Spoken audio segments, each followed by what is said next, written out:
स्वागत है आप सबका एनएसएस ट्यूटोरियल्स में। माय नेम इज नयन सरगर और आज हम चालू करने जा रहे हैं मेजरमेंट ऑफ मैटर का सेकेंड लेक्चर। तो मेजरमेंट ऑफ मैटर के सेकेंड लेक्चर में हम देखेंगे एटॉमिक साइज के बारे में। एटॉमिक साइज के बारे में अभी एटम क्या होता है, मॉलिक्यूल क्या होता है, एलिमेंट क्या होता है, कंपाउंड क्या होता है, वो सब मैंने आपको पहले लेक्चर में समझा दिया है। तो अगर आपने पहला लेक्चर नहीं देखा होगा तो पहले वो देख कर आओ, क्योंकि उसके बिना आपको ये लेक्चर समझ में नहीं आएगा। तो एटम क्या होता है? Atom is the smallest part of an element और उसका साइज कैसे डिफाइन होता है। तो ये देखो, ये सपोज एटम का सेंटर है।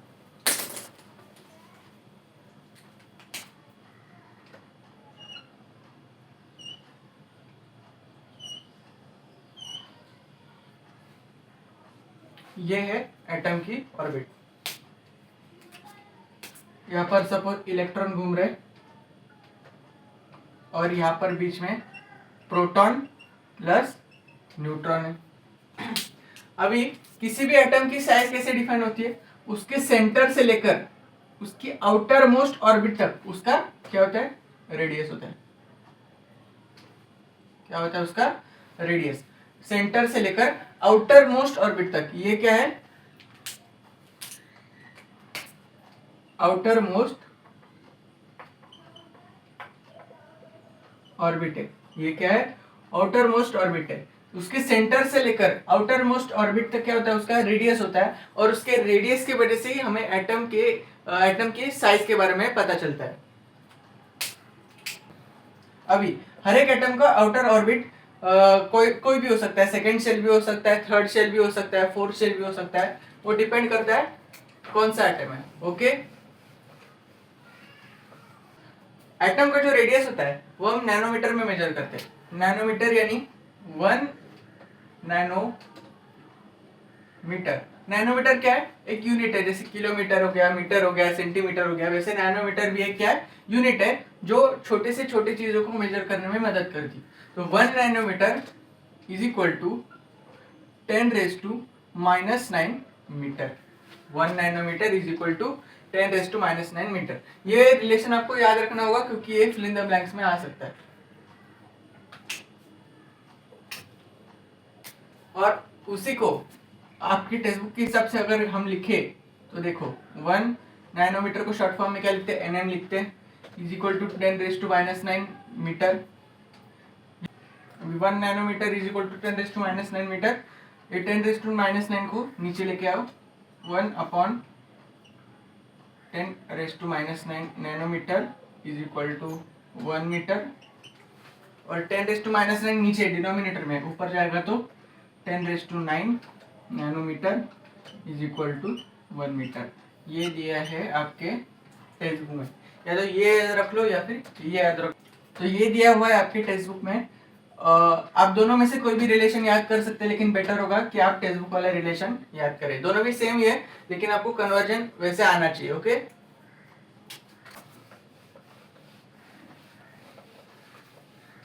अभी हम देखते हैं न्यूक्लियंस क्या होते हैं। न्यूक्लियंस क्या होते हैं? सपोज ये एटम का सेंटर है, ये है एटम की ऑर्बिट। यहाँ पर घूम रहे इलेक्ट्रॉन और बीच में है 3 प्रोटॉन,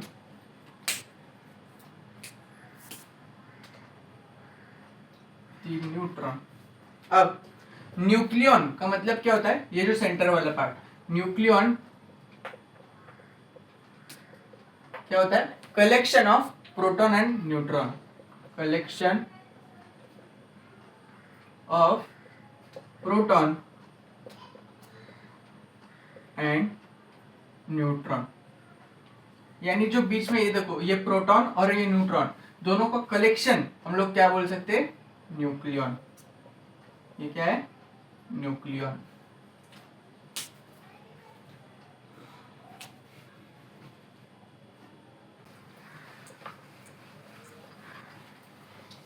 तो अभी हम सीखते हैं हमको डिफरेंट डिफरेंट एलिमेंट्स के मास के बारे में कैसे पता चला। अब किसी भी एटम के मास को मेजर करने के लिए हमारे पास दो सिस्टम थी, एक ओल्ड सिस्टम और एक न्यू सिस्टम। तो ओल्ड सिस्टम कैसी थी? ओल्ड सिस्टम में हमने किसको स्टैंडर्ड माना था? हमने हाइड्रोजन को स्टैंडर्ड माना था, हाइड्रोजन के एटम को स्टैंडर्ड माना था।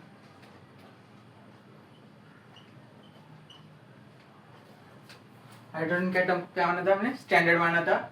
और हमने उसकी मदद से क्या निकाला? पहले तो रिलेटिव मास कितना है हाइड्रोजन का, वो हमने पहले निकाला। तो रिलेटिव मास ऑफ हाइड्रोजन हमने कितना कंसीडर किया? 1 AMU। अब relative mass of hydrogen atom कितना कंसीडर किया? 1 AMU। अब मास of proton is equal to mass of neutron is equal to mass of hydrogen atom. Mass of proton is equal to mass of neutron is equal to mass of hydrogen atom. अभी hydrogen atom कैसा होता है वो दिखाता हूँ आपको। Hydrogen atom, suppose ये centre है हाइड्रोजन एटम का और ये है उसकी आउटर मोस्ट ऑर्बिट, उसमें एक ही इलेक्ट्रॉन घूम रहा होता है। और हाइड्रोजन एक ऐसा एकमेव एटम है जिसके पास एक ही प्रोटॉन होता है, ओनली प्रोटॉन। न्यूट्रॉन होता है क्या इसमें? न्यूट्रॉन नहीं होता। तो हाइड्रोजन के पास खाली प्रोटॉन होता है और एक इलेक्ट्रॉन रहता है। और इलेक्ट्रॉन का मास जो है वो निग्लिजिबल होता है। Electron mass is negligible. Electron का मास क्यों नेग्लिजिबल होता है? क्योंकि इलेक्ट्रॉन इतना छोटा होता है, इतना छोटा होता है कि उसका मास हम लोग कंसीडर करते क्या? नहीं कंसीडर करते। तो खाली हम लोग किसका मास कंसीडर करेंगे हाइड्रोजन के केस में? प्रोटॉन का।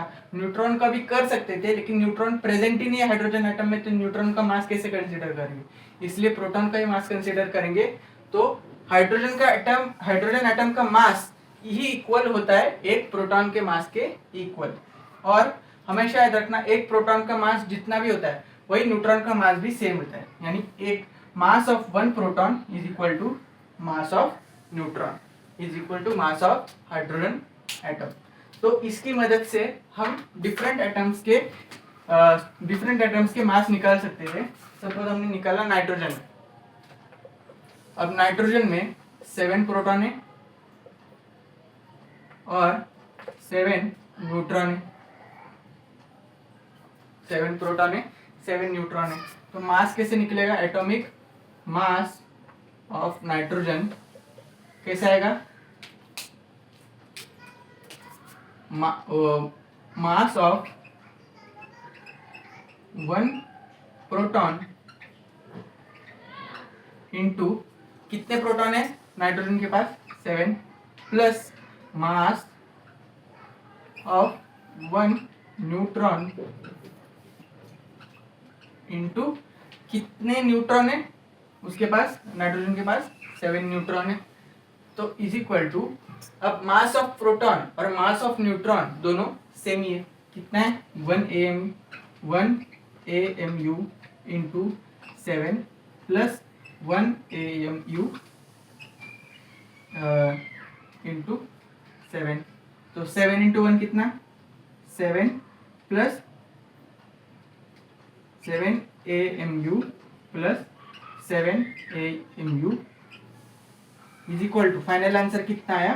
14 AMU। फाइनल आंसर कितना आया? 14 AMU। नाइट्रोजन के लिए ये ओल्ड सिस्टम ठीक थी, नाइट्रोजन जैसे और भी एटम्स के लिए ठीक थी, लेकिन आगे जाके जो डिफरेंट एटम्स डिस्कवर हुए उनके लिए ये हाइड्रोजन वाला जो ओल्ड सिस्टम था वो सही नहीं था। क्यों? क्योंकि जो आंसर आ रहा था एटॉमिक मास का वो फ्रैक्शन में आ रहा था, इसलिए हमने न्यू सिस्टम इंट्रोड्यूस की। अब देखते हैं न्यू सिस्टम।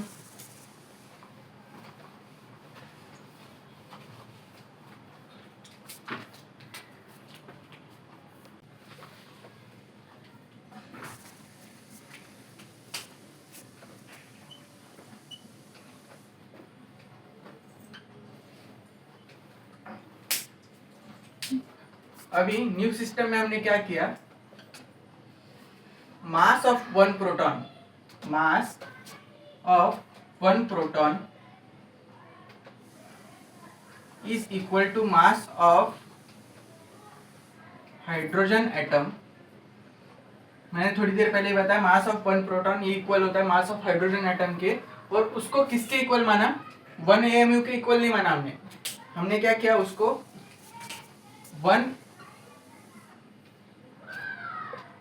हमने डायरेक्टली उसको 1 AMU के इक्वल नहीं माना, हमने क्या किया 1/12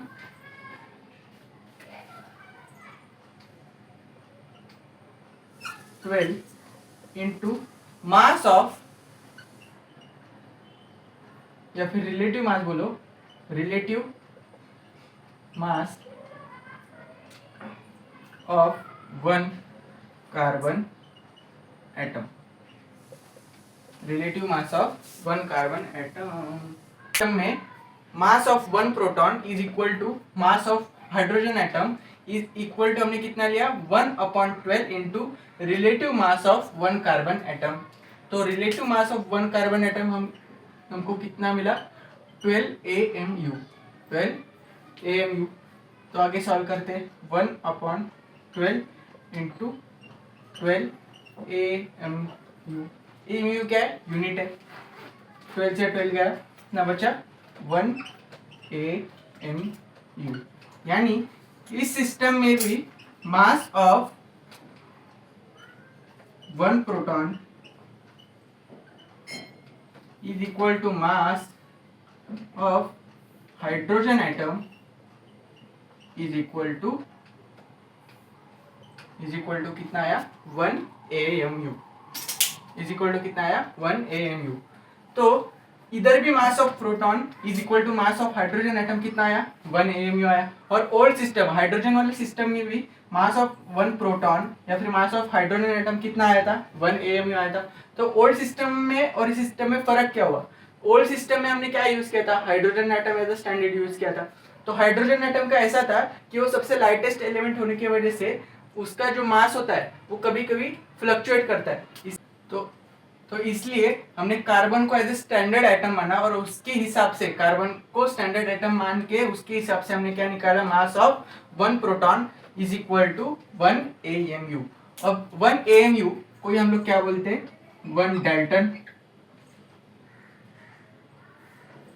डाल्टन का सिंबल कैसे होता है, U लिखते हैं, डाल्टन का सिंबल है, और is equal to 1.66 into 10⁻⁻27 kg, और is equal to 1.66 into 10⁻⁻24 gram. ये इतना बड़ा रिलेशन अगर आप लोग याद रखोगे तो आपको आगे कहीं भी प्रॉब्लम नहीं आएगा। देखो, एक प्रोटॉन का मास ही इक्वल होता है एक हाइड्रोजन एटम के मास के बराबर, और वो इक्वल होता है किसके इक्वल, 1 AMU के इक्वल। अब 1 AMU को हम लोग क्या बोलते हैं, 1 डाल्टन बोलते हैं, और 1 Dalton is equal to 1.66 into 10⁻⁻27 kg, और which is equal to 1.66 into 10⁻⁻24 gram. तो ये रिलेशन आपको याद करना है।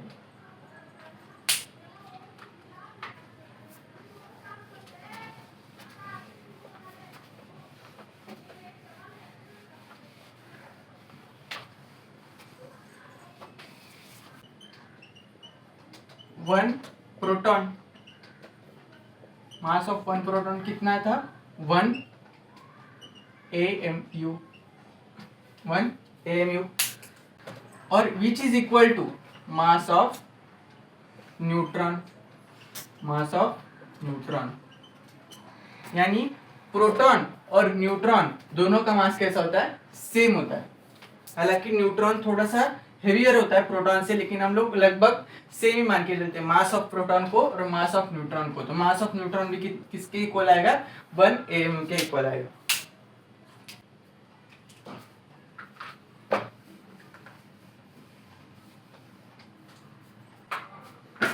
अब न्यू सिस्टम को कंसीडर करते हुए हम लोग किसका मास निकालते? ऑक्सीजन का मास निकालते। ऑक्सीजन के पास प्रोटॉन,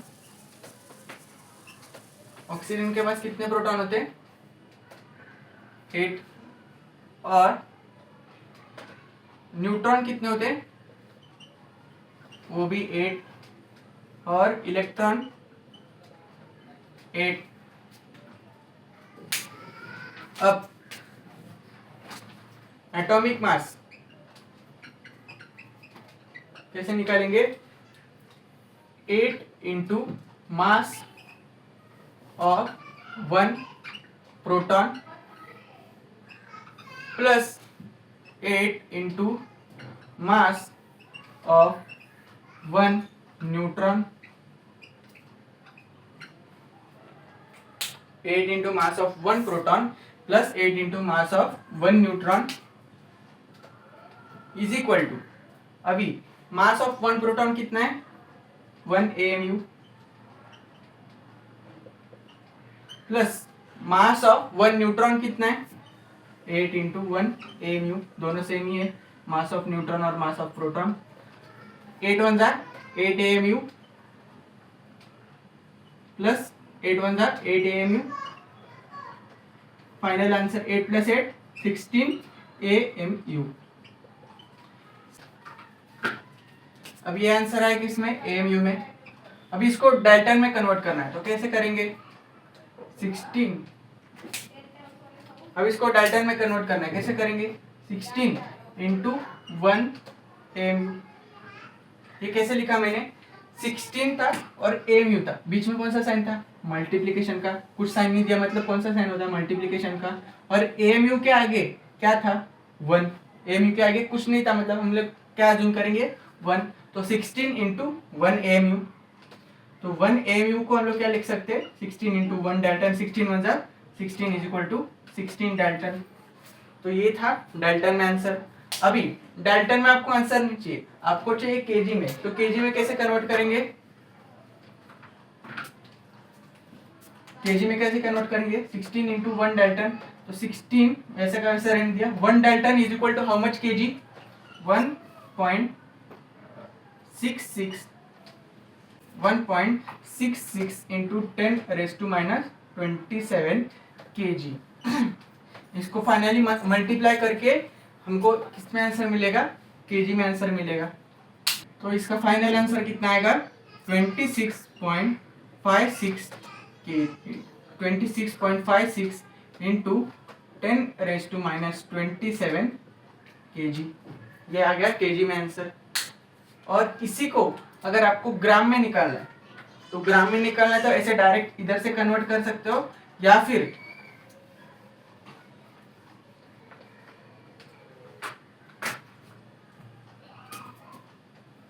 ग्राम में निकालना है तो 1 Dalton is equal to how much ग्राम?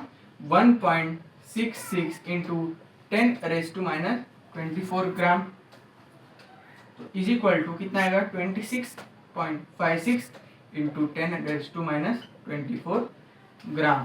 तो यहाँ से आपको पता चल गया होगा कैसे AMU में आंसर निकाल सकते हैं एटॉमिक मास का, डाल्टन में निकाल सकते हैं, केजी में निकाल सकते हैं, ग्राम में कैसे निकाल सकते हैं। आई होप आपको ये नया सिस्टम समझ में आ गया होगा।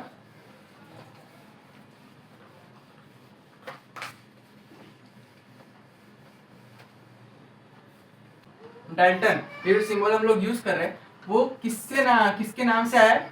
एक साइंटिस्ट थे डाल्टन नाम के, उनके नाम से ये सिंबल इंट्रोड्यूस हुआ है, उनके नाम से ये सिंबल इंट्रोड्यूस हुआ है। तो उन्होंने क्या किया था? डाल्टन नाम के साइंटिस्ट थे, उन्होंने क्या किया था?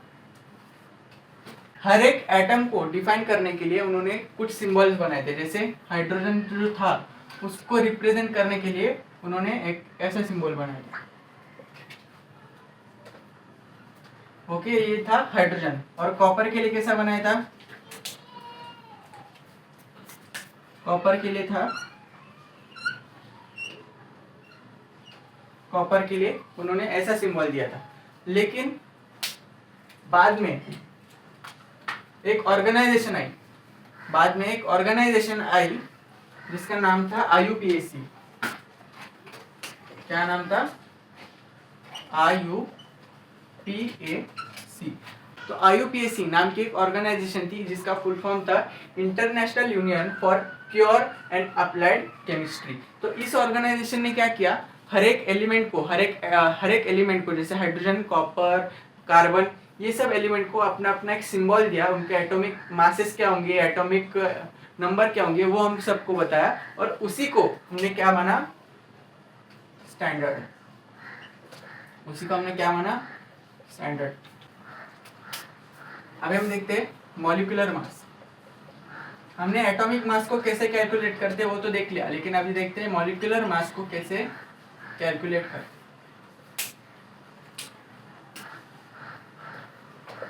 तो पहली चीज, मॉलिक्यूल यानी क्या, मॉलिक्यूल यानी दो या दो से ज्यादा एटम जब केमिकली कंबाइन करते हैं तो उसी को हम लोग क्या बोलते हैं, मॉलिक्यूल बोलते हैं। जैसे H2O, तो H2O इस पूरे मॉलिक्यूल का हमको मास निकालना है। तो कैसे निकालेंगे, तो उसके लिए आपके टेक्स्ट बुक में एक चार्ट दिया है, वो चार्ट में बना लेता हूँ। अभी मॉलिक्यूल हमने क्या लिया, वाटर यानी H2O, कॉन्स्टिट्यूएंट एलिमेंट यानी एलिमेंट क्या क्या है उसमें, एक तो हाइड्रोजन है और एक ऑक्सीजन है, हाइड्रोजन है और ऑक्सीजन है। अब एटॉमिक मास, हाइड्रोजन का एटॉमिक मास कितना है, 1 डाल्टन। डाल्टन लिखने की जरूरत नहीं क्योंकि यूनिट यहाँ पर पहले से स्पेसिफाई करके रखा है। और ऑक्सीजन का एटॉमिक मास कितना है, ऑक्सीजन का एटॉमिक मास है 16। अब number of atoms in a molecule, यानी नंबर ऑफ एटम कितना है, हाइड्रोजन के 2 एटम है हाइड्रोजन के, और ऑक्सीजन का एक ही एटम है। ओके, अब लास्ट पे क्या करना है, इस कॉलम में इन दोनों की मल्टीप्लिकेशन करनी है। तो 1 into 2, 16 into 1, 1 into 2, 16 into 1, last में इसका टोटल क्या है, 2 1 जा 2, 16 1 जा 16। अब 16 प्लस 2 18, और यही है हमारा mass of H2O। Mass of water कितना आया, 18 डाल्टन, 18 डाल्टन। ओके, तो इसी प्रकार हम अलग अलग मॉलिक्यूल्स के मॉलिक्यूलर मास निकाल सकते हैं। तो आई होप आपको ये लेक्चर समझ आ गया होगा। अगर आपको ये वीडियो अच्छा लगा तो प्लीज लाइक, शेयर और सब्सक्राइब करना, और अगर आपको कुछ डाउट्स होंगे तो प्लीज कमेंट सेक्शन में बताना। Thank you.